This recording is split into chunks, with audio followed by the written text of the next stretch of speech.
Okay, चलो start करते हैं आज का चैप्टर। तो ये टॉपिक्स हैं हमारे पास। जो ये रेड डॉट्स रेड कलर से दिखा है ना, शायद इस बार एनसीईआरटी में नहीं, तो मेरे को लगता है कोर्स से उन्होंने एलिमिनेट कर दिए, लेकिन हम एक बार देख लेंगे। वो उसका एक बार जो कैरिकुलम है उसको चेक करके मैं बता दूंगा, और है ना, ये हमको पढ़ना या नहीं पढ़ना। तो ये हमारे पास आज चैप्टर है, स्टार्ट करेंगे। तो देखो करंट इलेक्ट्रिसिटी क्या है? ये फिजिक्स की वो ब्रांच है जिसमें हम चार्ज की स्टडी करते हैं जब वो रेस्ट पर होता है। एक मिनट, कैमरे का सेटिंग।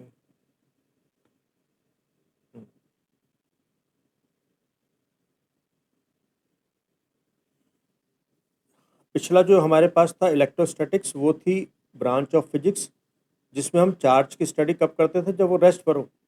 लेकिन जब चार्ज मोशन करता है तब उसकी स्टडी हम जिस ब्रांच में करते हैं वो है करंट इलेक्ट्रिसिटी। तो सबसे पहली बात, करंट इलेक्ट्रिसिटी क्या है? इट इज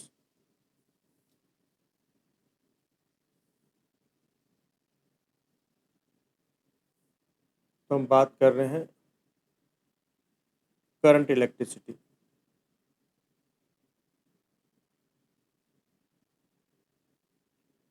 तो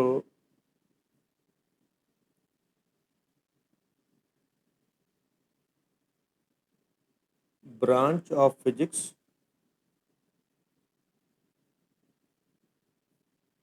which deals with the study of charge in motion। ठीक है, तो यहाँ पर चार्ज मोशन में है, तो ये हम आज स्टडी करेंगे। ठीक, नेक्स्ट बात है हमारे पास, 1 मिनट।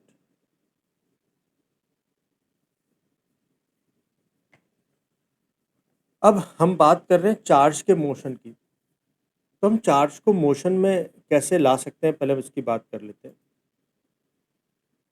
तो हमारा फर्स्ट टॉपिक है फ्लो ऑफ चार्ज या motion of charge. Flow of charge या मोशन ऑफ चार्ज। देखो, मैटर की तीन स्टेट की बात कर लेते हैं हम। सॉलिड, लिक्विड और गैस। तो क्या हम चार्ज का फ्लो इन तीनों स्टेट में मेंटेन कर सकते हैं? तो हम देखते हैं, सॉलिड को हमको तीन कैटेगरी में डिवाइड करना होगा इसी बेसिस पर कि हम चार्ज का मोशन उसमें ऑब्टेन कर सकते हैं कि नहीं। तो पहला आता है हमारे पास कंडक्टर, दूसरा आता है हमारे पास इंसुलेटर्स,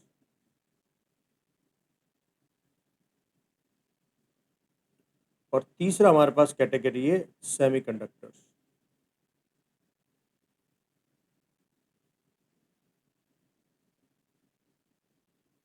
देखो, चार्ज का फ्लो अगर सॉलिड में बात करूं तो हम कंडक्टर और सेमीकंडक्टर में ले सकते हैं, इंसुलेटर में नहीं ले सकते। अब कंडक्टर में किस फॉर्म में, जैसे कंडक्टर का एग्जांपल अगर हम देखें तो कंडक्टर का एग्जांपल जैसे कॉपर वायर।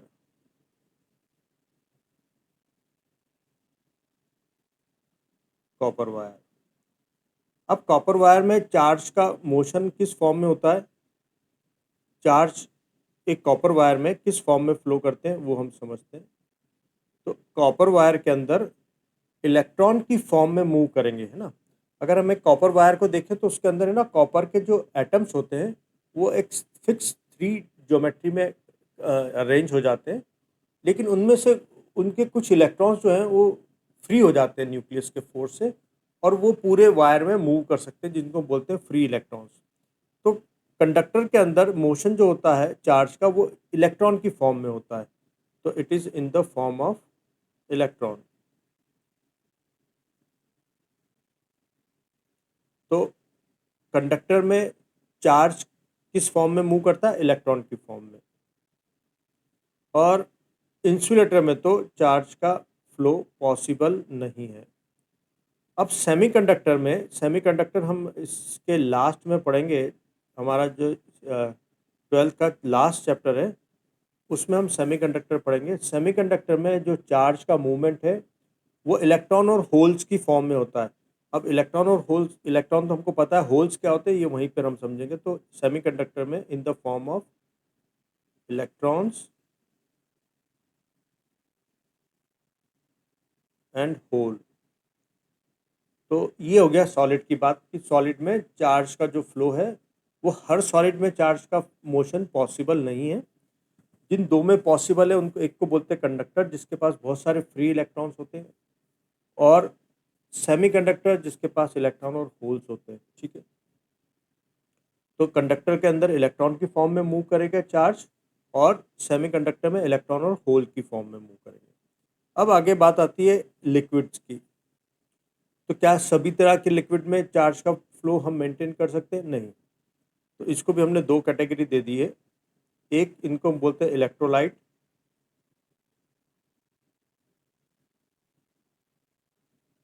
और दूसरे हैं नॉन इलेक्ट्रोलाइट।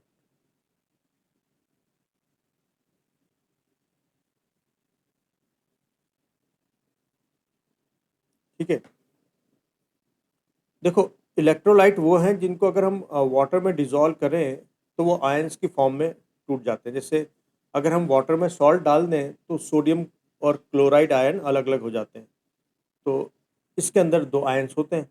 तो इलेक्ट्रोड्स में चार्ज का फ्लो पॉसिबल है, और नॉन इलेक्ट्रोलाइट में पॉसिबल नहीं है। तो इसमें चार्ज का फ्लो हम मेंटेन कर सकते हैं, मोशन हम ला सकते हैं चार्ज पार्टिकल का, और इसमें हम चार्ज का मूवमेंट नहीं ला सकते। इलेक्ट्रोलाइट का जैसे एग्जांपल हो गया NaCl सॉल्यूशन। इसमें अगर हम देखेंगे तो सोडियम आयन बन जाता है और क्लोराइड आयन बन जाता है। तो इन्हीं इसको बोलते हैं पॉजिटिव आयन, और ये हो गया नेगेटिव आयन। तो इलेक्ट्रोलाइट के अंदर चार्ज का फ्लो पॉसिबल है इन the form of ions, positive and negative ions. इनकी फॉर्म में हम चार्ज का फ्लो मेंटेन कर सकते हैं। और नॉन इलेक्ट्रोलाइट में हम चार्ज का फ्लो पॉसिबल नहीं है। जैसे ऑयल हो गया, तो ऑयल एक तरह का नॉन इलेक्ट्रोलाइट है, तो उसमें चार्ज का फ्लो पॉसिबल नहीं है। अब हम बात करते हैं गैसेस। गैसेस में चार्ज का फ्लो पॉसिबल है, लेकिन उसकी एक स्पेसिफिक कंडीशन है। या तो बहुत हाई वोल्टेज, जैसे हमने पिछले चैप्टर में पढ़ा ना, डाइलेक्ट्रिक स्ट्रेंथ, एयर की एक डाइलेक्ट्रिक स्ट्रेंथ है। एयर वैसे इंसुलेटर है, चार्ज का फ्लो मेंटेन नहीं करेगी, लेकिन अगर हम हाई पोटेंशियल डिफरेंस क्रिएट कर दें तो फिर पॉसिबल है। या तो लो प्रेशर या लो प्रेशर और हाई पोटेंशियल के थ्रू गैसेस में पॉसिबल है। तो जैसे मैं एक एग्जांपल बता दूं कि अगर हम डिस्चार्ज ट्यूब, जैसे तुमने केमिस्ट्री में पढ़ा होगा, जिस डिस्चार्ज ट्यूब के अंदर हम हाई पोटेंशियल डिफरेंस, या लाइटनिंग जो होती है, जो बिजली गिरती है, उसमें भी इलेक्ट्रॉन्स का फ्लो होता है ना। क्लाउड और अर्थ के बीच में इलेक्ट्रॉन्स का फ्लो होता है। ठीक है, लेकिन वो इलेक्ट्रॉन और अर्थ और क्लाउड के बीच में एक हाई पोटेंशियल डिफरेंस क्रिएट हो जाता है, तब ये पॉसिबल होता है। तो इसके लिए एक स्पेसिफिक कंडीशंस होंगी। ठीक है, क्या कंडीशंस होगी? कि लो प्रेशर,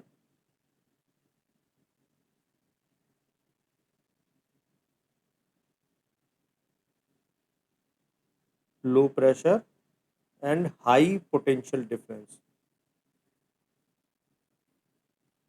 इसमें चार्ज का फ्लो पॉसिबल है। तो चार्ज का फ्लो किस फॉर्म में होता है?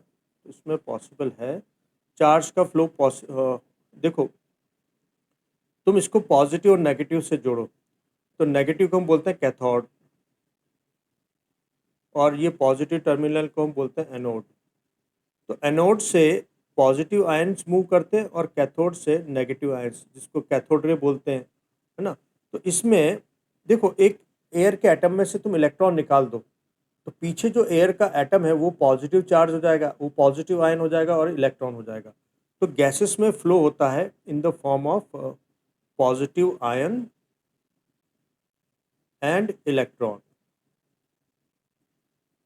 तो ये बात हो गई हमारे पास कि क्या हम मैटर की तीनों स्टेट से चार्ज का मोशन पॉसिबल बना सकते हैं या चार्ज का फ्लो ले सकते हैं।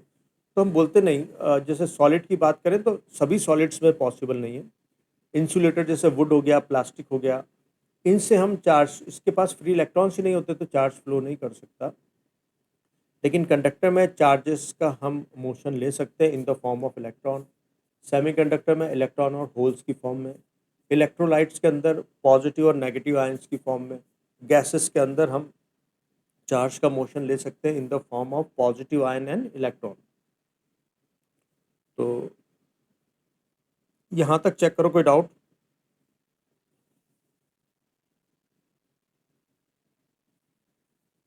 यहाँ तक क्लियर है क्या बात?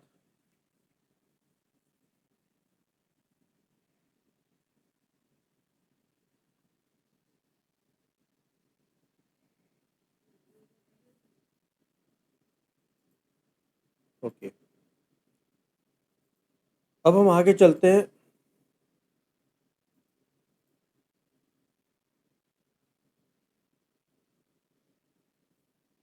अगर मैं चार्ज का एक कंटिन्यूस फ्लो चाहता हूँ तो मुझे क्या क्या अरेंजमेंट करने होंगे।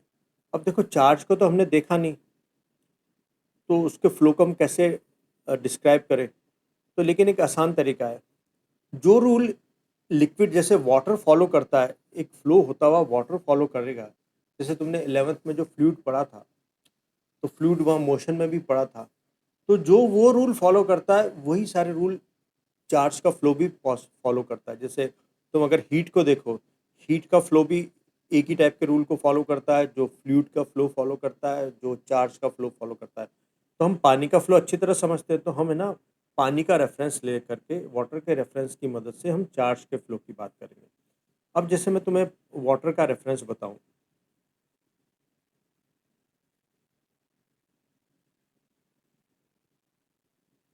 मान लो मेरे पास एक हॉरिजेंटल पाइप रखा हुआ है, ठीक है, ए बी। मैं चाहता हूं कि मुझे पानी का एक कॉन्टिन्यूस फ्लो मिले। जैसे मान लो पानी हर सेकंड 2 लीटर का फ्लो कर रहा है, तो मुझे ऐसा कंटिन्यूस फ्लो चाहिए। तो मुझे, और मेरे पास पानी बहुत इनफाइनेट अमाउंट में नहीं है, मेरे पास मान लो 10 लीटर वाटर है, उसी को बार बार मैं ए से बी की तरफ फ्लो कराना चाहता हूँ। तो मुझे क्या क्या चाहिए? नंबर वन, मुझे ये ज़रूरत है कि ए का प्रेशर जो है वो बी के प्रेशर से ज़्यादा हो, क्योंकि पानी हाई प्रेशर से लो प्रेशर की तरफ मूव करेगा। ठीक है।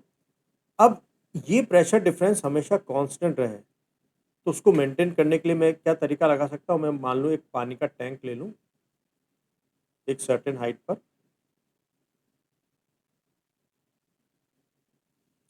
जैसे हमारे घरों में पानी का फ्लो होता है ना, तो एक कॉलोनी में एक वाटर टैंक लगा होता है ऊंची हाइट पर, ताकि वो एक प्रेशर डिफरेंस क्रिएट कर पाए। जैसे यहाँ पर अगर पानी भरा हो और ये ग्राउंड से एच हाइट पर है, तो यहाँ पर जो प्रेशर हो जाएगा, इस जगह पर जो प्रेशर लगेगा वो एच रो जी के हिसाब से लगेगा। और यहाँ पर, यानी यहाँ पर प्रेशर जो होगा एटमॉस्फेरिक प्रेशर प्लस एच रो जी, और इस एंड पर जो प्रेशर होगा वो एटमॉस्फेरिक प्रेशर होगा। तो एक प्रेशर डिफरेंस क्रिएट हो गया ना, P A minus P B, हमारे पास एच रो जी आ गया। तो अब पानी तुम्हारे पास लिमिटेड है, ये पानी अगर बह गया तो वापस कैसे आएगा? तो हम क्या करेंगे, एक क्लोज सर्किट बना लेंगे। एक क्लोज सर्किट का अरेंजमेंट बना लेंगे। जैसे पानी को यहाँ इकट्ठा कर लूँ, फिर एक मोटर ले लूँ, एक मोटर लगा दूँ। वो मोटर क्या करेगी, पानी को लो पोटेंशियल एनर्जी से हाई पोटेंशियल एनर्जी तक फ्लो कराएगी। यानी उल्टा काम कर रही है, यहाँ पर पानी हाई पोटेंशियल एनर्जी से लो पोटेंशियल एनर्जी मूव कर रहा है, लेकिन मोटर क्या कर रही है, पानी को लो पोटेंशियल एनर्जी से हाई पोटेंशियल एनर्जी। इसकी वजह से ही तो ये प्रेशर डिफरेंस क्रिएट हुआ है। तो अब मुझको देखो, पानी के फ्लो, कंटिन्यूस फ्लो को मेंटेन करने के लिए मुझे क्या क्या चाहिए। मेरी रिक्वायरमेंट जो है, नंबर वन, एक तो क्लोज सर्किट हो। है ना, क्योंकि पानी तो लिमिटेड अमाउंट में, उसी को बार बार सर्कुलेट कराना है हमको, तो पूरा सर्किट अगर क्लोज नहीं होगा तो पानी बह जाएगा। दूसरा, a device which can maintain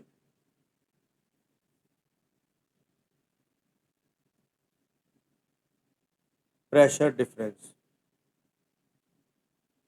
which can maintain constant pressure difference.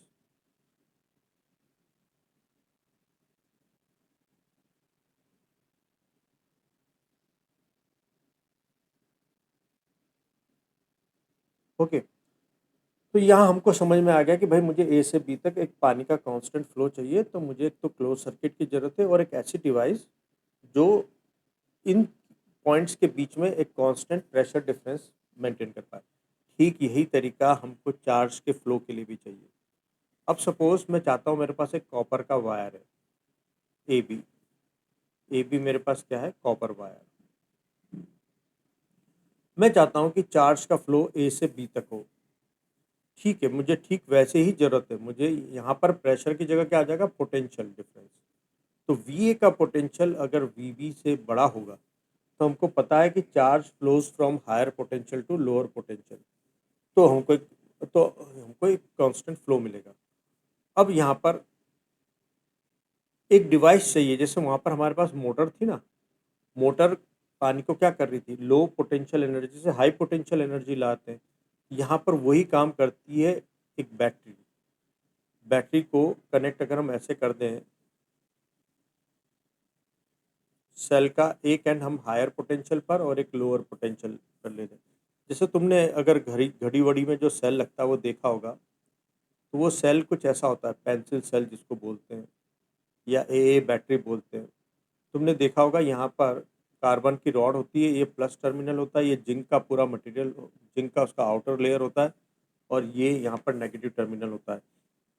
तो ये बैटरी का हायर पोटेंशियल है, ये लो पोटेंशियल है। बैटरी को हम ऐसे दिखा सकते हैं, ठीक है, ये हायर पोटेंशियल एनर्जी का टर्मिनल और ये लो पोटेंशियल एनर्जी का टर्मिनल। जैसे इसके पास ऊपर तुमने लिखा हुआ भी देखा होगा 1.5 वोल्ट, ठीक है।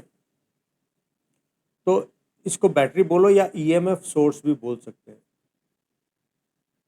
ईएमएफ क्या है वो मैं तुम्हें अभी आगे बताऊंगा, या इसको बैटरी बोल दो। तो ठीक हमें भी यहाँ पर यही तरीका चाहिए। नंबर वन, हमको क्या क्या जरूरत है, एक तो क्लोज सर्किट की। देखो बैटरी है ना, चार्ज बनाती नहीं है, वो इस वायर के इलेक्ट्रॉनों को पुश करती है और फिर वापस ऐसे सर्कुलेट करती है। तो हमारे पास जैसे वहाँ लिमिटेड अमाउंट में था ना 10 लीटर वाटर, ऐसे ही चार्ज कहीं से आएंगे नहीं, ये बैटरी चार्ज नहीं बनाएगी, इस कॉपर वायर के फ्री इलेक्ट्रॉन्स को ही पुश करेगी एक तरफ से। और जैसे यहाँ पर क्या होता है, अगर अंदर एक्चुअल फ्लो देखें तो फ्लो तो पॉजिटिव चार्ज नहीं हो रहा, हम दिखा तो ये रहे हैं डायरेक्शन ए से बी, लेकिन इस डायरेक्शन में तो कुछ फ्लो ही नहीं होता, फ्लो तो उल्टा होता है। फ्लो तो कहाँ से कहाँ होगा, इलेक्ट्रॉन फ्लो करेंगे, इलेक्ट्रॉन इस डायरेक्शन में फ्लो करेंगे। तो ये जो डायरेक्शन है, it is flow of electron. हमने बोला था ना कंडक्टर्स में जो चार्ज का फ्लो होगा, it is in the form of electron. ये जो नेगेटिव टर्मिनल है यहाँ पर इलेक्ट्रॉन एक्सेस में है, ये जो पॉजिटिव टर्मिनल है इसके पास इलेक्ट्रॉन की कमी है। तो नेगेटिव टर्मिनल से इलेक्ट्रॉन निकलते हैं और पॉजिटिव टर्मिनल तक जाते हैं ऐसे, ठीक है। तो ये फ्लो होता है। तो अब ये चार्ज बैटरी बनाती नहीं है। यहाँ जैसे इसके पास जो फ्री इलेक्ट्रॉन है ना, उसको ये नेगेटिव टर्मिनल धक्का मारता है और ये पॉजिटिव टर्मिनल उसको अट्रैक्ट करता है, तो इलेक्ट्रॉन का फ्लो यहाँ आता है। फिर बैटरी के अंदर एक केमिकल रिएक्शन होती है जिससे ये इलेक्ट्रॉन जो बाहर से यूं ऐसे मूव कर रहा था, वो अंदर पॉजिटिव से नेगेटिव की तरफ मूव करेगा। अभी जैसे हम आगे बताएंगे, इसको हम आगे डिस्कस करेंगे कि कैसे फ्लो होता है, लेकिन अभी इतना समझ जाओ। एक तो क्लोज सर्किट होना चाहिए और दूसरा एक डिवाइस होनी चाहिए which can maintain a constant potential difference।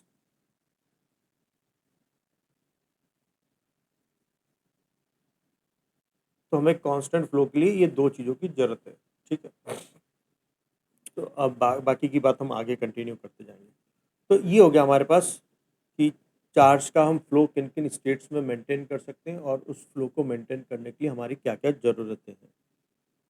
अगली बात आती है, भाई वायर से चार्ज फ्लो कर रहा है, लेकिन जैसे अब एक पाइप में से पानी बहता है, तो पानी का रेट ऑफ फ्लो क्या है, यानी हर सेकंड किसी क्रॉस सेक्शन एरिया से कितना पानी बह रहा है, ये हमें जान नापने की ज़रूरत पड़ती है, ताकि हमको पता पड़ पाए कि भाई पानी का हम फ्लो किस रेट से ले रहे हैं। ठीक वही ज़रूरत यहाँ पर भी है, चार्ज किस रेट से फ्लो कर रहा है, मतलब पर सेकंड किसी क्रॉस सेक्शन एरिया से कितना चार्ज फ्लो कर रहे हैं, वो नापना पड़ता है हमको। तो वो कौन नापती है, वो एक फिजिकल क्वांटिटी है जिसको हम बोलते हैं इलेक्ट्रिक करंट, जिसको हम आई से डिनोट कर रहे हैं। तो ये क्या चीज़ है, जैसे मान लो ये वायर है, ये कॉपर वायर है, इसके किसी क्रॉस सेक्शन एरिया से टी टाइम में अगर क्यू चार्ज फ्लो कर जाते हैं, तो हम इलेक्ट्रिक करंट बोलेंगे। भाई देखो टी टाइम में कितना चार्ज फ्लो करा, क्यू, एक सेकंड में कितना फ्लो करेगा, क्यू अपॉन टी। तो इसी को हम बोलते हैं इलेक्ट्रिक करंट। तो इलेक्ट्रिक करंट क्या है, it is rate of flow of charge. तो rate of flow of charge is defined as electric current, और उसका मैथमेटिकल एक्सप्रेशन है I equal to Q by T. अगर कांस्टेंट रेट से आ रहा है करंट का फ्लो, अगर कांस्टेंट है तो ऐसे करो, अदरवाइज फिर हम नहीं तो इसको D Q by D T भी लिख सकते हैं, कि एक छोटा सा टाइम इंटरवल है डी क्यू, उसमें डी टी, उसमें अगर डी क्यू चार्ज फ्लो कर जाता है तो हम rate of flow of current को D Q by D T से नापते हैं, अगर नॉन कांस्टेंट फ्लो है, नॉन यूनिफॉर्म फ्लो के लिए। ठीक है, ये इसकी इंस्टेंटेनियस वैल्यू भी है,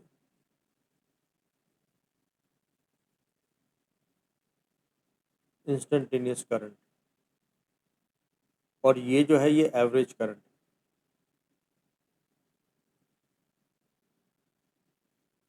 it is scalar quantity,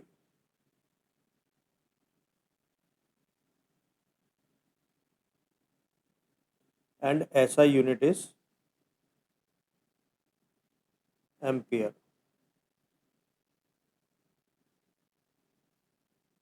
capital A से दिखाएंगे। ठीक है, तो पहले यहाँ तक ये वो 9 फंडामेंटल फिजिकल क्वांटिटीज में से एक क्वांटिटी है। ठीक है, जो हम 11th में पढ़ के आए हैं ना, तो यहाँ तक चेक करो, कोई डाउट? फिर हम इस पर बेस कुछ न्यूमेरिकल्स करेंगे। हमने जान लिया कि हम चार्ज का फ्लो मैटर की किन किन स्टेट्स में कर सकते हैं, और उस फ्लो को मेंटेन करने के लिए हमारी क्या क्या ज़रूरतें हैं, और उस फ्लो को हम कैसे मेजर करें। तो 3 हम मेन बातें अभी तक सीख चुके हैं। इसके बाद इस पर बेस न्यूमेरिकल देखते हैं। देखो हमारे पास है I equal to Q by T, और हमने फर्स्ट चैप्टर में पढ़ा था Q equal to N E होता है। ठीक है, तो it is also equal to N E upon T. N क्या है, नंबर ऑफ इलेक्ट्रॉन्स जो किसी क्रॉस सेक्शन एरिया से पास हो रहे हैं। ठीक है, और ई इलेक्ट्रॉन पर चार्ज है। ठीक है, तो एन यहाँ पर क्या है, नंबर ऑफ इलेक्ट्रॉन्स, और E is charge on electron which is 1.6 into 10⁻⁻19 coulomb. ठीक, अब देखो क्वेश्चन नंबर 1। क्वेश्चन हम देख रहे हैं, मान लो किसी क्रॉस सेक्शन एरिया से, ये कोई क्रॉस सेक्शन एरिया है, यहाँ से कोई 10⁻6 इलेक्ट्रॉन्स 2 सेकेंड में से पास हो गए, तो करंट का वैल्यू बताओ। ठीक है, तो हम इसका सॉल्यूशन कैसे करेंगे। हमारे पास नंबर ऑफ इलेक्ट्रॉन्स हैं 10⁻6, और कितने टाइम में फ्लो करते हैं, वो 2 सेकेंड में। तो हमको पता है कि I इक्वल टू हम एन ई अपॉन टी लिख सकते हैं। तो 10⁻6, और ये 1.6 इंटू 10⁻⁻19 अपॉन टाइम 2 सेकेंड। तो ये हो जाएगा 0.8 इंटू 10⁻⁻13 एम्पियर। ठीक है, तो इतना करंट का वैल्यू हो जाएगा। चेक करें, देखो कोई डाउट।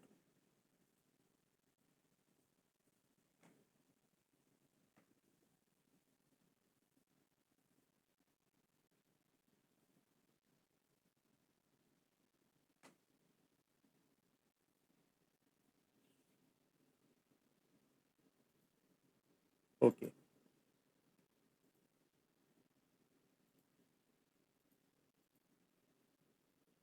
नेक्स्ट क्वेश्चन है हमारे पास।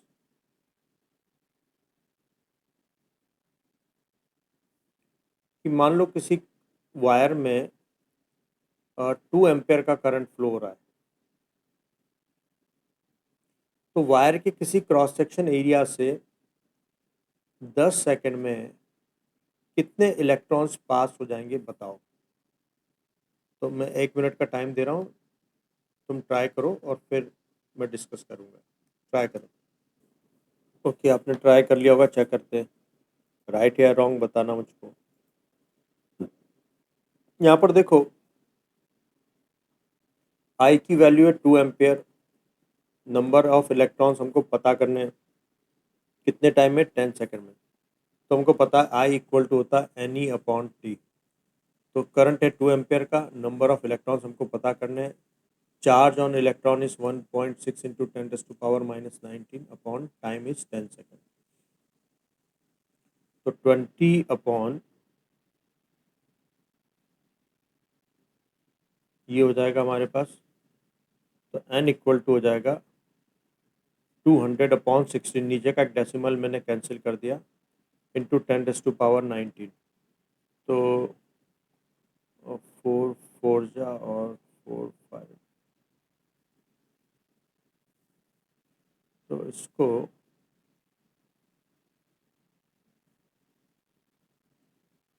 तो 12.5 इंटू 10⁻⁹ इलेक्ट्रॉन्स, या इसको ऐसा भी लिख सकते हैं 1.25 इंटू 10⁻20 इलेक्ट्रॉन्स। तो 10 सेकंड में इस वायर के क्रॉस सेक्शन एरिया से कितने इलेक्ट्रॉन्स पास कर जाएंगे। तो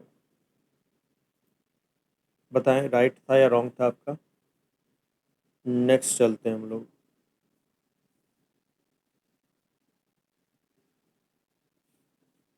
देखो, उससे पहले तुम्हें एक बात बता दूं, हमारे पास क्या था, आई इक्वल टू dQ/dt। हम इसको ऐसा भी लिख सकते हैं, dQ equal to I D T. ठीक है, अगर करंट बदल रहा हो टाइम के साथ, तब कितना चार्ज फ्लो कर सकता है, तो हम इस वाले तरीके से निकाल सकते हैं। तो मैं तुम्हें नेक्स्ट क्वेश्चन दे रहा हूँ। पहले तो ये दे रहा हूँ, मान लो कोई वायर है, इस वायर के किसी क्रॉस सेक्शन एरिया से जो चार्ज फ्लो कर रहा है, मान लो वो टाइम डिपेंडेंट है। अ, हम ले लेते हैं 2t-1। तो जो चार्ज फ्लो कर रहा है वो टाइम डिपेंडेंट है। जैसे जीरो टाइम पर कितना चार्ज फ्लो कर गया, अगर टाइम की वैल्यू जीरो रख दूं, तो उस वक्त -1, इसको अच्छा है तो 1 कर देते हैं, तो 1 कूलम चार्ज फ्लो कर गया। टी इक्वल टू 1 सेकेंड पर कितना चार्ज फ्लो कर गया, 3 कूलम चार्ज फ्लो कर गया। ऐसे ही टाइम अगर 2 सेकेंड हुआ, तो जो चार्ज फ्लो कर रहा है ना, वो टाइम के साथ बदलता जा रहा है, तो 5 कूलम हो गया। ठीक है, इस तरह से चार्ज फ्लो कर रहा है। तो हमारा क्वेश्चन ये है, दो क्वेश्चन है। Number 1, at T equal to 2 second what is the value of current. ठीक है, और हम्म,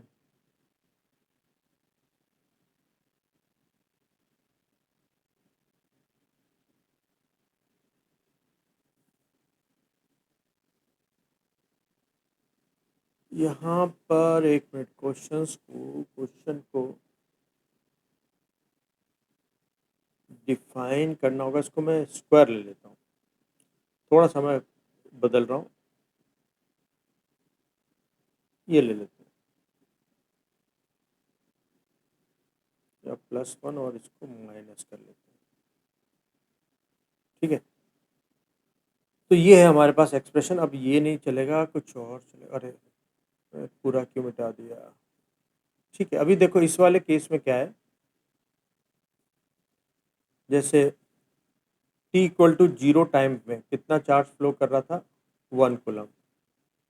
t=1 सेकेंड पे कितना चार्ज फ्लो कर गया क्रॉस सेक्शन एरिया से, 1 2 सेकेंड में कितना चार्ज फ्लो कर जाता है, तो 2 t की वैल्यू 2 रख दो, तो 4 × 2 8, 8 - 2 = 6 और +1 7 कूलम। ठीक है, इस तरीके से चल रहा है करंट। तो पहला क्वेश्चन ये है कि t=2 सेकेंड पे करंट की क्या वैल्यू है। दूसरा, t=0 सेकेंड से t=2 सेकेंड के दौरान एवरेज करंट कितना है, हमको ये सॉल्व करना है। ठीक है, तो मैं पहले तुमको 1 मिनट का टाइम दे रहा हूँ आपको, अब ट्राई करो, फिर उसके बाद बताता हूँ। चलिए, आपने ट्राई किया होगा, मैं बताता हूँ आपको। अब जैसे फर्स्ट हमको करना है,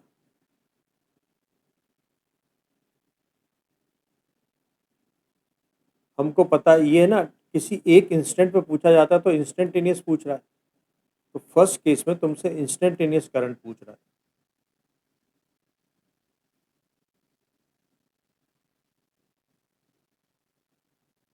किसी भी एक इंस्टेंट पे पूछा तो इंस्टेंटेनियस करंट पूछ रहा है, और इंस्टेंटेनियस करंट हम कैसे निकालते हैं, dq/dt से। तो हम डिफ्रेंशिएट कर देंगे q को विथ रिस्पेक्ट टू t, तो q की वैल्यू रख लो और इसका डिफ्रेंशिएशन करेंगे तो 2 बाहर, t स्क्वायर का हो जाएगा 2t, t का हो जाएगा 1 और 1 का हो जाएगा 0, तो हो जाएगा 4t - 1। अब i हमको चाहिए था t=2 सेकेंड पर, तो 4 × 2 - 1, तो 7 एम्पियर हो जाएगा हमारे पास। ठीक है, ये हो जाएगा फर्स्ट का आंसर। सेकंड, हमको एवरेज निकालना है, t=0 सेकेंड से t=2 सेकेंड के दौरान। अब एवरेज जो आता है ना, वो dq/dt से आता है, मतलब charge at t=2 second minus charge at t=0 second upon 2 - 0। तो 2 सेकेंड पर हमारे पास चार्ज की वैल्यू थी 7 कूलम, और 0 पर थी हमारे पास 1 कूलम अपॉन 2, तो 6/2, तो 3 एम्पियर। ठीक है, तो ये हो गया एवरेज करंट की वैल्यू। तो यहाँ पर चेक करो, कोई डाउट है तो बताओ, राइट या रॉन्ग वो बताएंगे।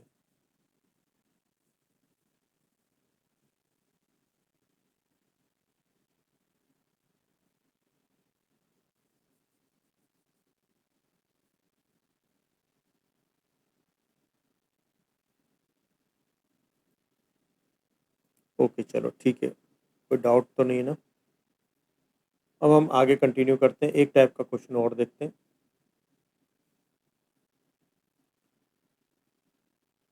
मान लो किसी क्रॉस सेक्शन एरिया से किसी वायर से जो करंट फ्लो कर रहा है वो टाइम पर डिपेंड करता है। मान लो 2t - 1, ठीक है, इतना एम्पियर। यहाँ पर time is measured in second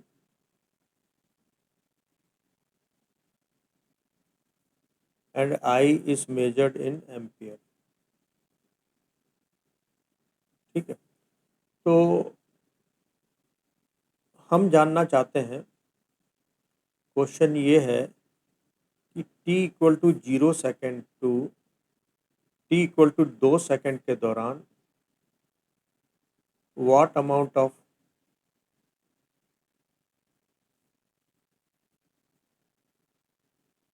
charge has passed through any cross sectional area of wire. तो मैं आपको कुछ टाइम दे रहा हूँ, ट्राई करो, फिर मैं बताऊंगा। चलिए, आपने ट्राई कर लिया होगा, बताता हूँ मैं।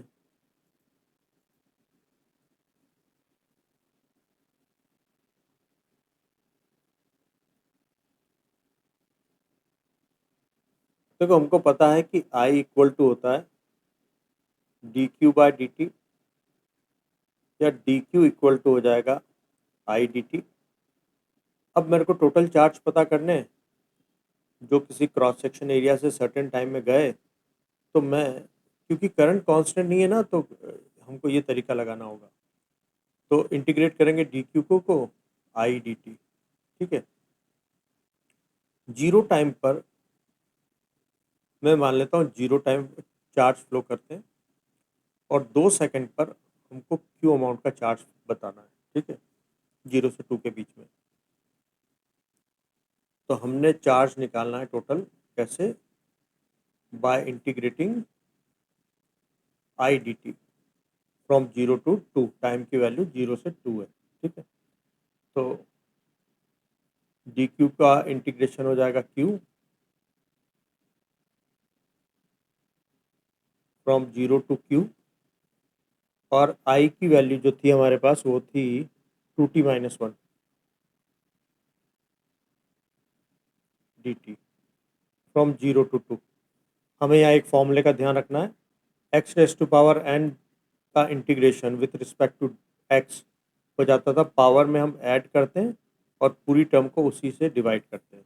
ठीक है, तो यहाँ पर हम अपर लिमिट डालेंगे minus lower limit equal to, इसका इंटीग्रेशन हो जाएगा, देखो, 2 T D T from 0 to 2 minus D T from 0 to 2।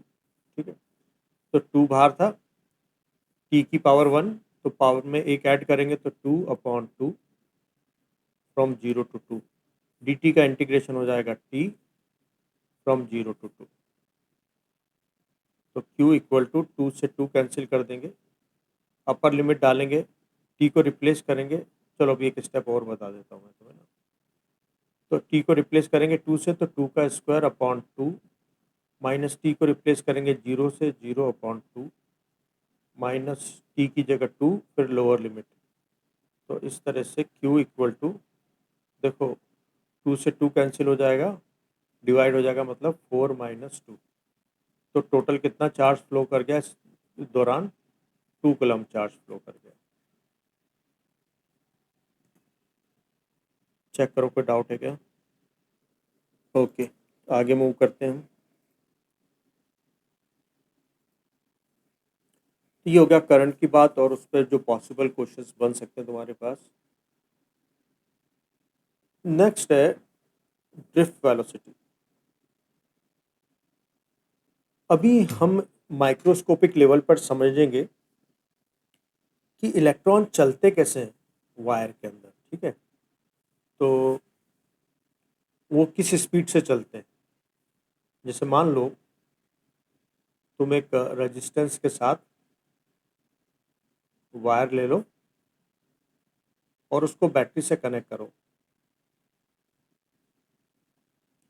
तो इलेक्ट्रॉन, जैसे हम तो बोलते हैं कि करंट ऐसे चलता है, करंट जो है वो पॉजिटिव से नेगेटिव टर्मिनल की तरफ चलेगा, लेकिन एक्चुअली में तो करंट जो कुछ इधर तो कुछ चलता ही नहीं है, इधर नेगेटिव से इलेक्ट्रॉन मूव करेंगे पॉजिटिव तक। ठीक है, अब वो किस स्पीड से चलते हैं वो हम समझने की कोशिश करते हैं। तो वो एवरेज स्पीड को ही हम बोलते हैं ड्रिफ्ट वेलोसिटी। इलेक्ट्रॉन वायर में किस स्पीड से मूव कर रहे हैं, तो ड्रिफ्ट वेलोसिटी होगी। तो इसको पहले मैं डिफाइन कर लेता हूँ, फिर आगे हम इसको और समझने की कोशिश करेंगे। तो ड्रिफ्ट वेलोसिटी क्या है? It is average velocity with which electrons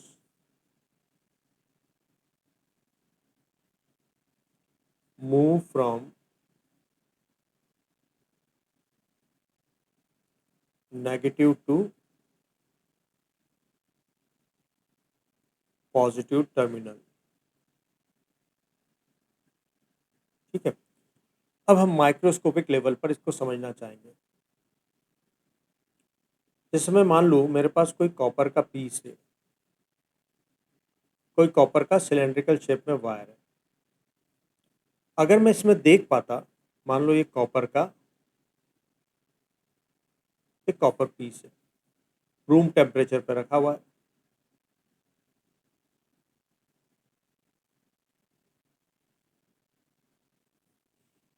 तो इसके अंदर अगर हम देख पाते तो हम देखते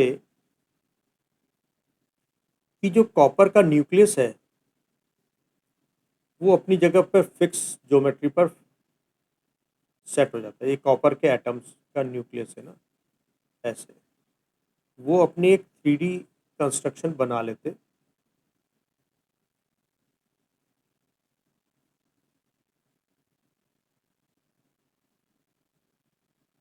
अब है ना, इनके बीच में मेटेलिक बॉन्ड बना हुआ होता है, जिससे एक स्पेसिफिक जो इनका 3D स्ट्रक्चर हो जाता है, लेटिस एक जो इनका एक 3D लेटिस स्ट्रक्चर सेट हो जाता है। अब ऐसा नहीं है कि ये कॉपर का न्यूक्लियस अपनी जगह फिक्स है, ये भी अपनी जगह वाइब्रेट कर रहा है, ऑसिलेशन होता है इनके, ये भी अपनी जगह पर ऑसिलेट करते मीन पोजीशन के अबाउट, ऐसे ऑसिलेशन करते। क्यों करते? Because of heat energy absorb at room temperature. इनके ऑसिलेशन, ये मोशन सीज हो जाएंगे अगर हम 0 केल्विन टेम्परेचर ला दें, लेकिन अगर रूम टेम्परेचर पे देखें तो ये अपनी मीन पोजीशन के about to and fro motion कर रहे हैं। इसके अलावा इसके अंदर इलेक्ट्रॉन्स भी मूव कर रहे हैं। इसके जो फ्री इलेक्ट्रॉन्स हैं बहुत सारे हैं। कंडक्टर के पास फ्री इलेक्ट्रॉन्स का समुद्र जैसा होता है, बहुत ज़्यादा अमाउंट में होते हैं फ्री इलेक्ट्रॉन्स। ठीक है, तो ये जो इलेक्ट्रॉन्स हैं ये रूम टेम्परेचर की हीट एनर्जी को एब्जॉर्ब करके हर पॉसिबल डायरेक्शन में रैंडम मोशन करते हैं, जहाँ जगह मिलेगी वहाँ भागेंगे। लेकिन ये इस तरह से जाएंगे कि इनकी थ्रू आउट डेंसिटी कांस्टेंट रहे। ठीक है, तो जो बात है ना, इसके free electrons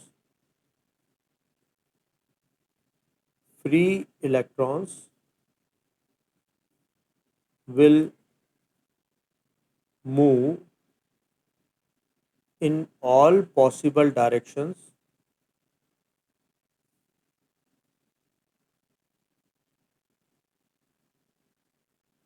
with all possible speeds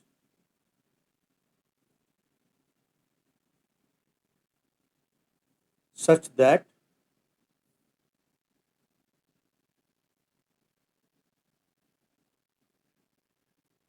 their number density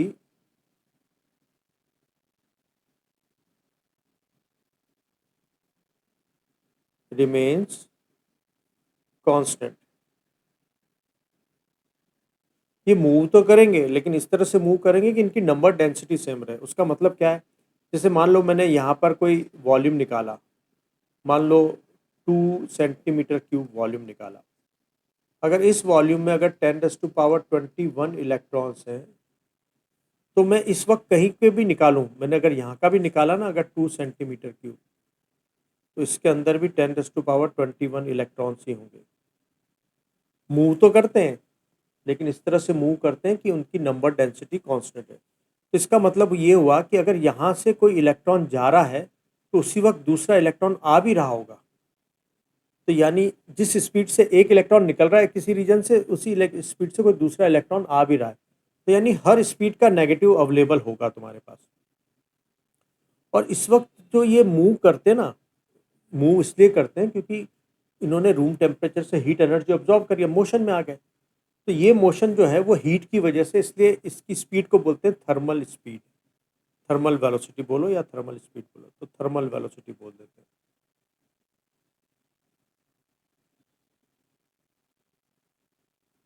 लेकिन अगर तुम टेम्परेचर 0 केल्विन कर दो तो सारे तरह के मोशन सीज हो जाएंगे।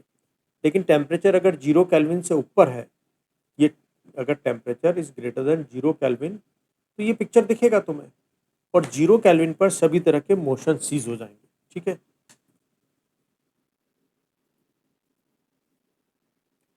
तो 0 केल्विन से ऊपर किसी भी टेम्परेचर पर ये जो कॉपर न्यूक्लियस है वो भी अपनी मीन पोजीशन के about to and fro motion करेंगे, और प्लस इलेक्ट्रॉन्स भी हर पॉसिबल डायरेक्शन में मोशन करेंगे। क्योंकि इलेक्ट्रॉन्स की ये वेलोसिटी थर्मल की वजह से है, तो इसलिए इसको थर्मल वेलोसिटी बोलते हैं, और अब हम इसको म्यू से डिनोट कर रहे हैं। ठीक है, तो जैसे मान लो कोई फर्स्ट इलेक्ट्रॉन है, उसकी म्यू 1 वेलोसिटी है। अब मैं इनकी अगर एवरेज थर्मल वेलोसिटी निकालना चाहूँ,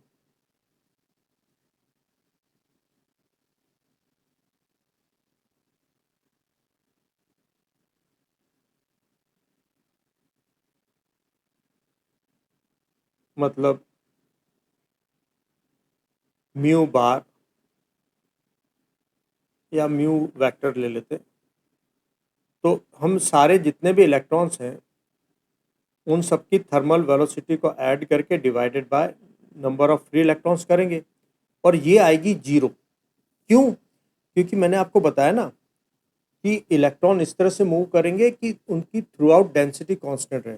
तो कोई एक इलेक्ट्रॉन किसी एक रीजन से किसी सर्टेन वेलोसिटी से जा रहा है, तो उसी वेलोसिटी से कोई दूसरा इलेक्ट्रॉन उस रीजन में एंटर भी करना चाहिए, तो हर वेलोसिटी का नेगेटिव अवेलेबल होगा, तो इसलिए सारी वेलोसिटी कैंसिल आउट हो जाएगी और इलेक्ट्रॉन का किसी नेट डायरेक्शन में फ्लो नहीं मिलेगा, हमको चार्ज का फ्लो ऐसे नहीं मिलेगा। ठीक है, यहाँ तक बात क्लियर है?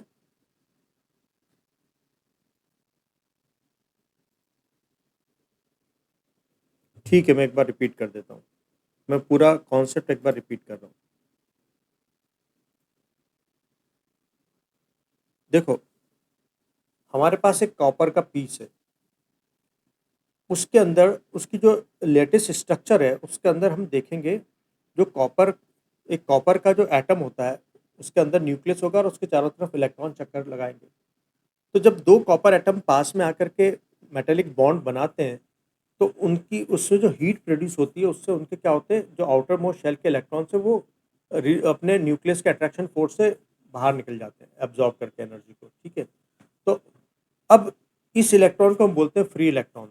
तो अगर हम एक कॉपर के टुकड़े को देख पाएँ तो अंदर कॉपर के एटम्स होंगे जो अपनी जगह पर एक फिक्स 3D लैटिस स्ट्रक्चर बनाएंगे, लेकिन वो रूम टेम्प 0 केल्विन से बड़े टेम्परेचर पर वो अपनी मीन पोजीशन के अबाउट वाइब्रेशन करेंगे।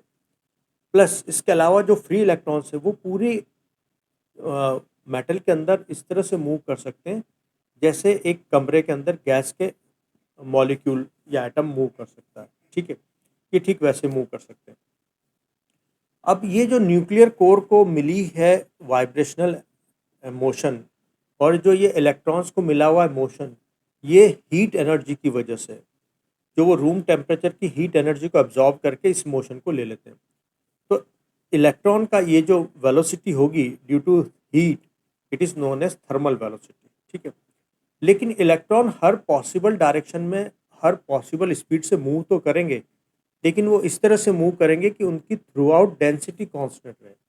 अगर किसी रीजन में एक सर्टेन नंबर ऑफ इलेक्ट्रॉन है, तो ठीक उतने ही रीजन में दूसरे किसी इसी तरह के रीजन में सेम इलेक्ट्रॉन्स होंगे। ठीक है, तो इसका मतलब ये हुआ कि किसी एक रीजन को कोई एक इलेक्ट्रॉन किसी स्पीड से छोड़कर जा रहा है, तो उसी वक्त दूसरा इलेक्ट्रॉन उसी स्पीड से अंदर भी एंटर कर रहा होगा, तो हर वेलोसिटी की इक्वल और अपोजिट वेलोसिटी हमको मिल जाएगी।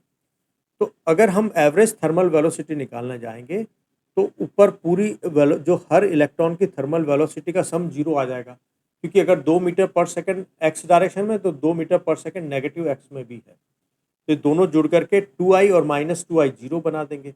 तो एवरेज थर्मल वेलोसिटी 0 होती है, मतलब एक कॉपर पीस रखा हुआ कॉपर पीस है, उसमें किसी एक डायरेक्शन में इलेक्ट्रॉन का नेट फ्लो नहीं है। इलेक्ट्रॉन मोशन में तो हैं, लेकिन किसी एक डायरेक्शन में नहीं जा रहे, तो इसलिए एवरेज थर्मल वेलोसिटी 0 आती है। तो यहाँ तक क्लियर है बात?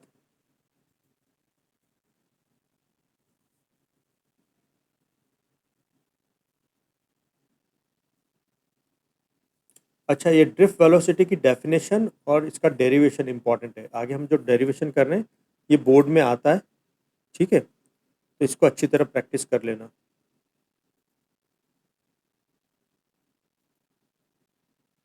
अब हम आगे बात करते हैं कि अगर इस कॉपर पीस को, जो भी हमने डिस्कस किया हुआ है,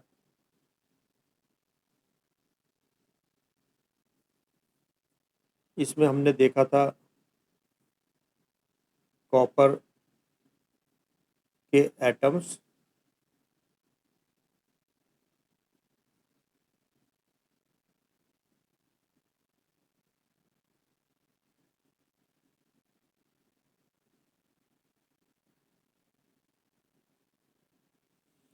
और इसके अंदर चक्कर लगाते हुए फ्री इलेक्ट्रॉन्स,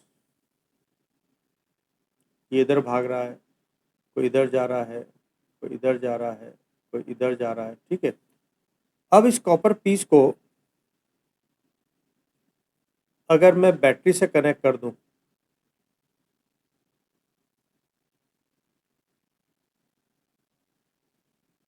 ठीक है, तो ये बैटरी का प्लस टर्मिनल, ये नेगेटिव, यहाँ प्लस एंड लगा दिया, नेगेटिव लगा दिया।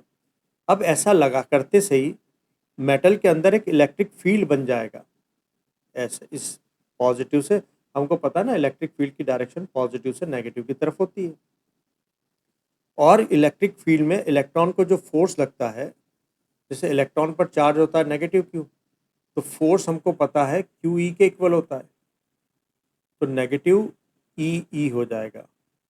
ये नेगेटिव साइन शो कर रहा है कि इलेक्ट्रॉन पर जो फोर्स होगा वो अप्लाइड फील्ड से उल्टा होगा। तो मतलब इलेक्ट्रॉन पर फोर्स किधर लगेगा, इलेक्ट्रॉन पर फोर्स इस डायरेक्शन में लगेगा, यानी इलेक्ट्रॉन पर फोर्स इस डायरेक्शन में लगने वाला। ये क्या है, force on electrons, direction of force of electron. और ऊपर जो ब्लू है it is direction of applied electric field.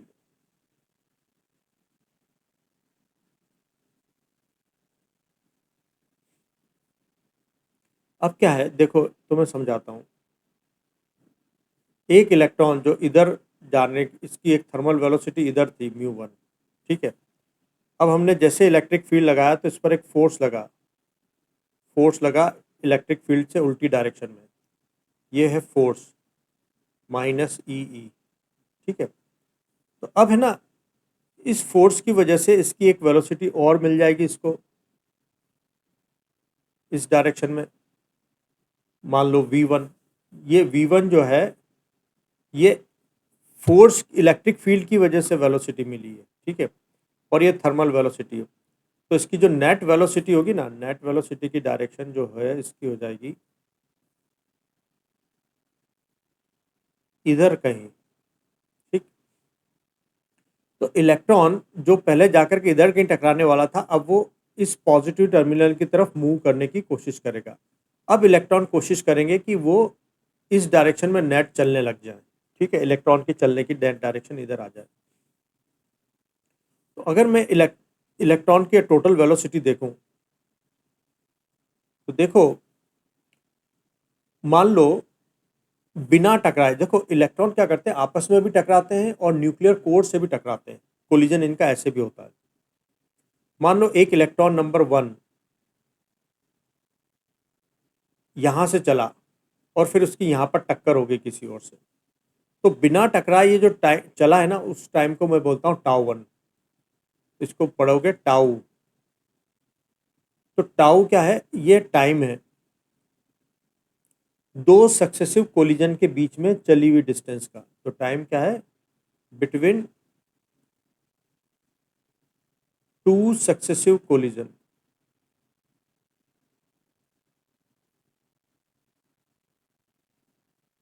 ठीक है। फिर ये इधर से टकरा जाएगा, मान लो फिर इधर चला गया, फिर इधर टकरा गया, तो ऐसे इसकी टक्कर होती रहेंगी। तो मैं अभी कोई एक टाइम पर लिया हुआ स्नैपशॉट लेता हूँ, उस टाइम पे मान लो इस टुकड़े के अंदर n इलेक्ट्रॉन्स थे। तो पहले इलेक्ट्रॉन की वेलोसिटी, फर्स्ट इलेक्ट्रॉन की टोटल वेलोसिटी, एक मिनट, अपन है ना इसको कुछ और नाम दे देते हैं जो इसकी वजह से बनी ना, क्योंकि v1 मैं वहां पर यूज करूंगा। हम्म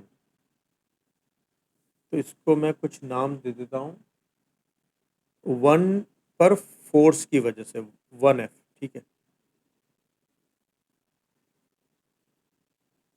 अब तुम्हें एक चीज पता है, मैं उससे पहले एक बात करूं, V इक्वल टू होता है U प्लस AT, ठीक। मैंने मेटल के अंदर जो इलेक्ट्रिक फील्ड लगाया, यानी बैटरी कनेक्ट करी, मान लो मैंने T इक्वल टू 0 टाइम पर बैटरी कनेक्ट करी,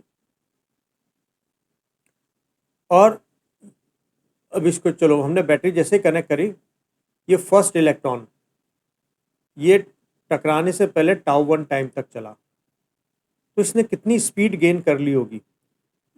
जैसे हम इसका जीरो से फील्ड की वजह से जो वेलोसिटी है, तो v इक्वल टू यानी 1F फर्स्ट इलेक्ट्रॉन पर फोर्स की वजह से स्पीड, इसकी इनिशियल जीरो मान लेता हूँ, टक्कर से पहले फील्ड की वजह से कोई वेलोसिटी नहीं थी, प्लस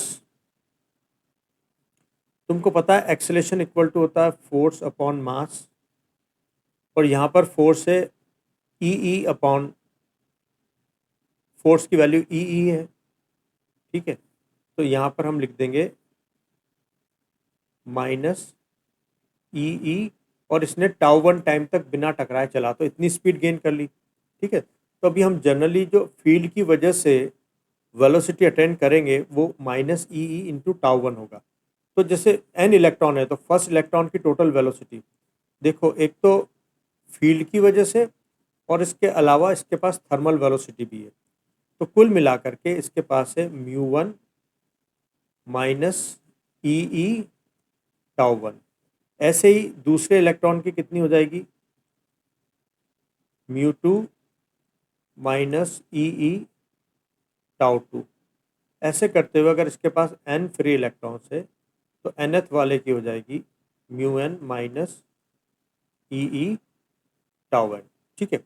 तो हमने एक मेटल के अंदर, मेटल के पीस के अंदर n फ्री इलेक्ट्रॉन्स थे, उस पर जैसे ही हमने बैटरी कनेक्ट करी, तो अब इलेक्ट्रॉन के पास दो वेलोसिटी हो गई, एक तो ड्यू टू थर्मल वेलोसिटी, और ड्यू टू फील्ड, तो वो वेलोसिटी दोनों मिलके, जैसे फर्स्ट इलेक्ट्रॉन की टोटल थर्मल प्लस फील्ड की वजह से, ऐसे nth की हमने टोटल निकाल ली।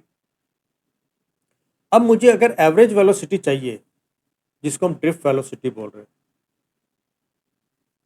तो ड्रिफ्ट वेलोसिटी वो एवरेज वेलोसिटी होती है जिससे इलेक्ट्रॉन नेगेटिव से पॉजिटिव टर्मिनल की तरफ मूव करता है, तो वो आ जाएगी फर्स्ट इलेक्ट्रॉन की टोटल वेलोसिटी और nth की total velocity divided by n, ठीक है। तो अभी हमको पता v1 हमने क्या लिखा था, μ1 माइनस ई τ1, ये फर्स्ट की थी। ऐसे करते करते nth की हो जाएगी μn minus E τn divided by n, ठीक है। तो Vd इज इक्वल टू, देखो μ1 और μn इनको अलग लिख लो, और देखो बाकी की टर्म में से मैं ई कॉमन निकाल सकता हूँ, तो ये τ1 से लेकर के τn तक हो जाएगा। नीचे का n को मैं इधर भी लिख देता हूँ, और नीचे के n को इधर भी लिख देता हूँ। अब मुझको पता है, देखो मैंने तुम्हें बताया था ना, एवरेज थर्मल वेलोसिटी जीरो होती है, हमने यहाँ पर देखा था, ये जीरो आ जाती है, तो हम इसको क्या लिख सकते हैं, जीरो माइनस ई τ1 से लेकर के τn अपॉन n। टाउ वो टाइम है जब तक इलेक्ट्रॉन के बीच में कोलिजन नहीं होता, ठीक है। तो मेरे पास आ जाएगा Vd equal to minus E O m, तो मैं भूल ही गया, हर जगह से m तो मैं लिखना भूल ही गया, ये m भी तो आएगा नीचे,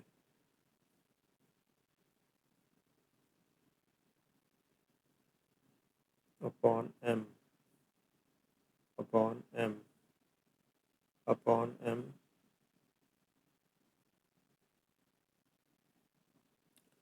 तो ये हो गया upon m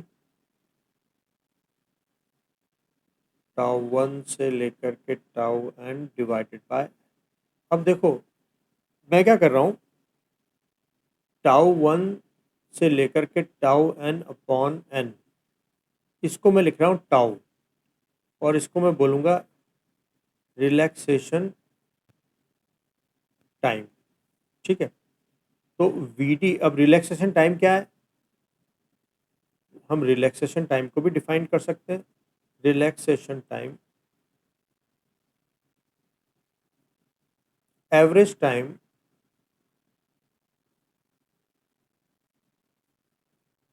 for which there is no collision of electrons. यानी इतनी देर तक अंदर अगर तुम माइक्रोस्कोपिक लेवल पे देखो ना तो इलेक्ट्रॉन के कोलिजन बहुत वायलेंट होते हैं, पूरा मेटल कांप जाता होगा।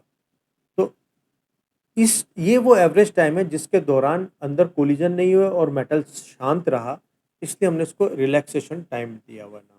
ठीक है, इसकी डेफिनेशन भी आ सकती है। तो अब हमारे पास वी डी जो हो जाएगा average velocity minus E E tau by m. तो ये वो एक्सप्रेशन है जिसको हमको ड्राइव करना होता है। तो इट इज ड्राइव, ये तुम्हारे को बोर्ड में आ भी सकता है। अभी कोई दिक्कत हो तो मुझको बताओ, कोई डाउट है क्या? हमने ड्रिफ्ट वेलोसिटी का एक्सप्रेशन ड्राइव कर लिया। ओके, हम आगे कंटिन्यू कर रहे हैं। अब देखो ड्रिफ्ट वेलोसिटी किन किन फैक्टर्स पर डिपेंड करती है। हमको पता है कि वी डी जो होगा equal to minus E E tau M. देखो नेगेटिव साइन ये शो कर रहा है कि direction of velocity is opposite to applied field, है ना। हमने देखो ना, हमने क्या करा, मेटल के अंदर फील्ड लगाया ऐसे लेफ्ट से राइट, लेकिन इलेक्ट्रॉन कैसे चल रहे हैं, उल्टे। तो ड्रिफ्ट वेलोसिटी की डायरेक्शन और फील्ड की डायरेक्शन दोनों एक दूसरे से अपोजिट है, इसलिए नेगेटिव साइन है। ठीक, अब वी डी डिपेंड्स ऑन,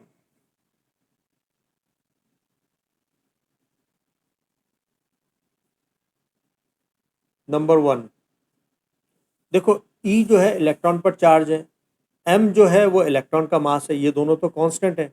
अब किस पे डिपेंड करेगी, तो वी डी एक तो प्रोपोर्शनल होती है अप्लाइड फील्ड। ठीक है ना, अगर इलेक्ट्रिक फील्ड बड़ी वैल्यू का लगाओगे तो ड्रिफ्ट वेलोसिटी बढ़ जाएगी। तो it depends on applied electric field.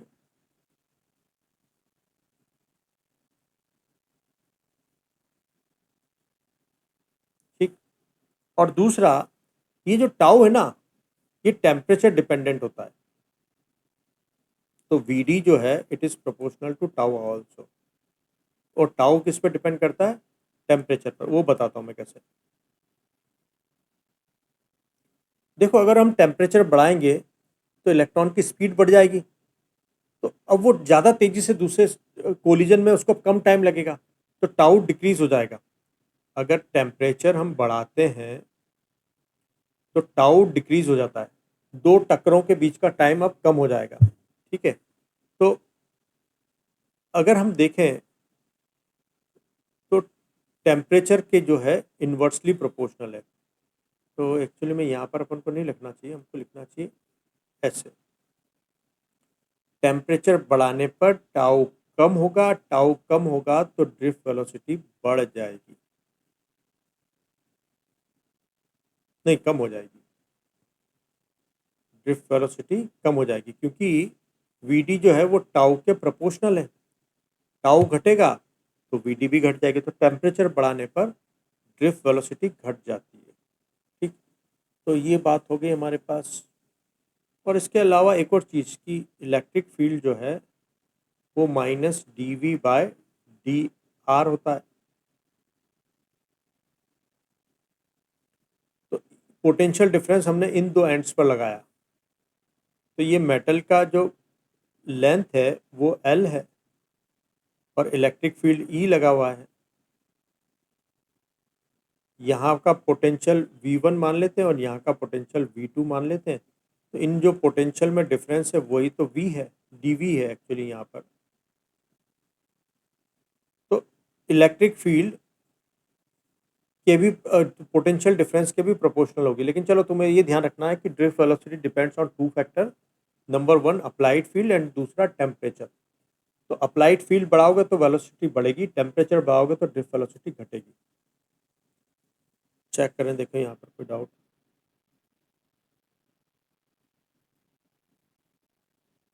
तो ड्रिफ्ट वेलोसिटी दो फैक्टर पर डिपेंड कर रही है, अप्लाइड इलेक्ट्रिक फील्ड और टेम्परेचर पर।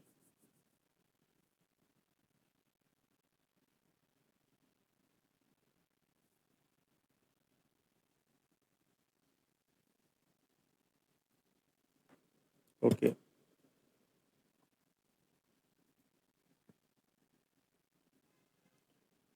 अब देखो ये जो ड्रिफ्ट वेलोसिटी की वैल्यू कितनी आती है।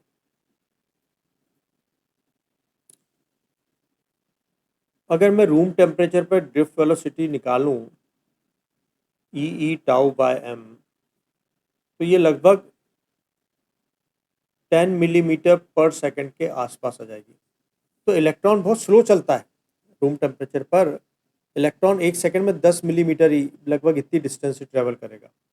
फिर ये लाइट का बल्ब, जैसे हम अगर लाइट के बल्ब को स्विच एक बैटरी के साथ कनेक्ट करते हैं और एक स्विच लगा दें, तो जैसे हम स्विच ऑन करते हैं बल्ब तो इमीडिएटली जल जाता है, लेकिन इलेक्ट्रॉन तो बहुत स्लो चलता है। ये कैसे होता है? देखो एक्चुअली में इस बल्ब रोशनी कैसे देता है, ये बल्ब के अंदर जो टंगस्टन का वायर है ना, इस फिलामेंट का रेजिस्टेंस बहुत हाई होता है, क्योंकि इसको बहुत पतला करके बहुत लंबा बनाया जाता है।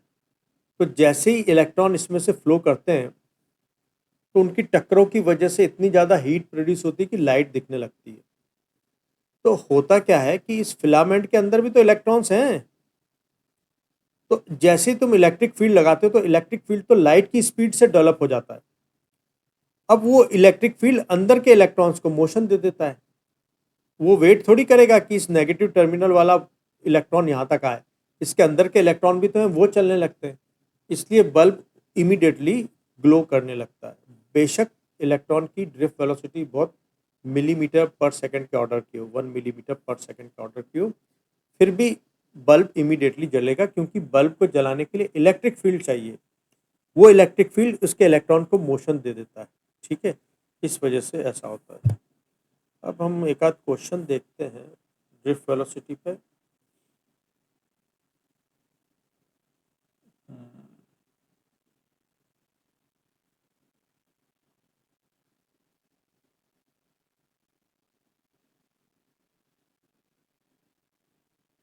मान लो एक वायर है, ठीक है। इस वायर में इलेक्ट्रॉन की ड्रिफ्ट वेलोसिटी हम मान लेते हैं 10 मिलीमीटर पर सेकंड है, और हमने इसके अक्रॉस जो पोटेंशियल डिफरेंस लगाया है वो लगाया मान लो 10 वोल्ट का, और इसकी लेंथ है मान लेते हैं 2 मीटर। वायर की लेंथ हम मान लेते हैं 10 सेंटीमीटर। तो बताओ रिलैक्सेशन टाइम की वैल्यू क्या है, हमको फाइंड आउट करना है।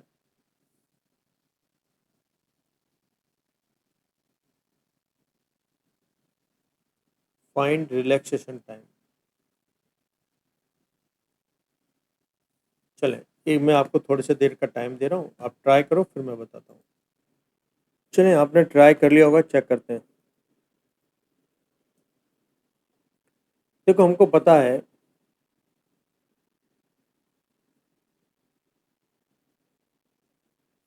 कि ड्रिफ्ट वेलोसिटी जो होती है it is equal to e tau by m. तो अगर हमें टाउ फाइंड आउट करना है तो it is v d m upon e. अब हमारे पास देखो mass of electron and charge on electron तो है, लेकिन इलेक्ट्रिक फील्ड का वैल्यू नहीं है। तो इलेक्ट्रिक फील्ड का वैल्यू जो होता है it is equal to minus D V by D R. यहाँ पर पोटेंशियल डिफरेंस है 10 वोल्ट का और लेंथ है 10 सेंटीमीटर, तो 10 सेंटीमीटर को मीटर में कन्वर्ट कर लेंगे, तो ये हो जाएगी 10⁻²वोल्ट पर मीटर। ठीक है, तो अब हम वैल्यू रख देते हैं।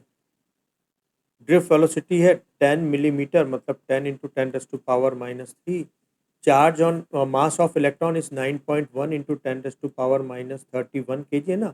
इलेक्ट्रॉन का मास ये होता है 9.1 इंटू 10⁻³ kg। और charge on electron it is 1.6 into 10⁻⁻19 और इलेक्ट्रिक फील्ड हमारे पास है 10⁻²। ठीक है, तो इसको अगर हम थोड़ा बहुत सॉल्व करें तो अगले स्लाइड में देख लेते हैं। तो टाउ हमारे पास आ गया था VdM/EE। तो Vd थी हमारे पास 10 मिलीमीटर पर सेकेंड, मास ऑफ इलेक्ट्रॉन इतना था, इलेक्ट्रॉन पर चार्ज 1.6 इंटू 10⁻⁻19 और ये 100। ठीक है, तो एक जीरो से एक जीरो कैंसिल कर सकते हैं, तो ये हो गया हमारे पास 9.1 इंटू 10⁻34 अपॉन 1.6 इंटू 10⁻18। ये ऊपर जाएगा तो प्लस हो जाएगा, दोनों के डेसिमल में रिमूव कर सकता हूँ। इंटू 10⁻34 में से 18 गए तो 16 -16। ठीक है, और इसको थोड़ा सा और सॉल्व कर सकते हैं। तो मैं काम क्या करूँ, ऊपर 100 इंटू 100 मल्टीप्लाई और डिवाइड कर दो। तुम अब यहाँ पर दो अपनी मर्जी से लाया 4, तो यहाँ पर 10⁻⁻20 लिखना होगा और नीचे 16 था, तो ये 4 टाइम्स 4 इंटू 25 और 4 times 25 into 25 625 into 91 into 10⁻⁻20 second. ठीक है, इसको हम चाहें तो थोड़ा और सॉल्व कर सकते हैं।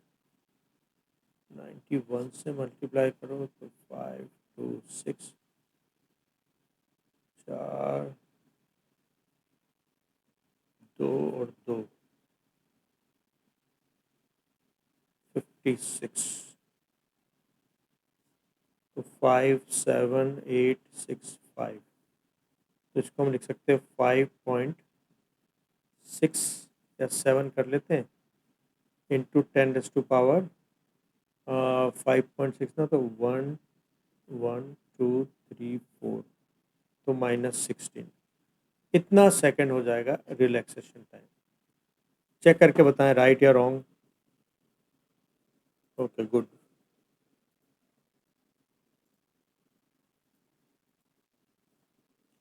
नेक्स्ट चलते हैं हम लोग, relation between electric current and drift velocity. ठीक है, तो देखो, ये मान लो तुम्हारे पास एक वायर का पीस है और इसको हमने एक बैटरी से कनेक्ट कर दिया। ऐसा करने से इलेक्ट्रॉन जो है वो एक एवरेज वेलोसिटी Vd से नेगेटिव से पॉजिटिव टर्मिनल की तरफ चलते हैं और सर्किट में मान लो I करंट फ्लो होता है। I करंट फ्लो होने का मतलब है किसी क्रॉस सेक्शन एरिया से मान लो t टाइम में अगर Q चार्ज फ्लो कर जाते हैं तो I इक्वल टू Q/T हो जाएगा।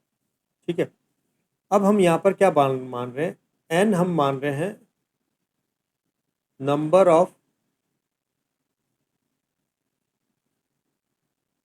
फ्री इलेक्ट्रॉन्स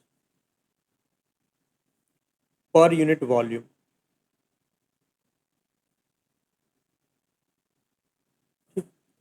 इस वायर के पीस का क्रॉस सेक्शन एरिया A और लेंथ L ले लो।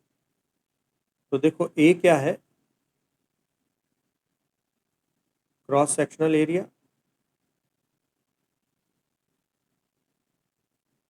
और L इसकी लेंथ है। देखो यूनिट वॉल्यूम में n इलेक्ट्रॉन है, तो ये कॉपर का पीस सिलेंड्रिकल शेप में है, इसका जो वॉल्यूम हो जाएगा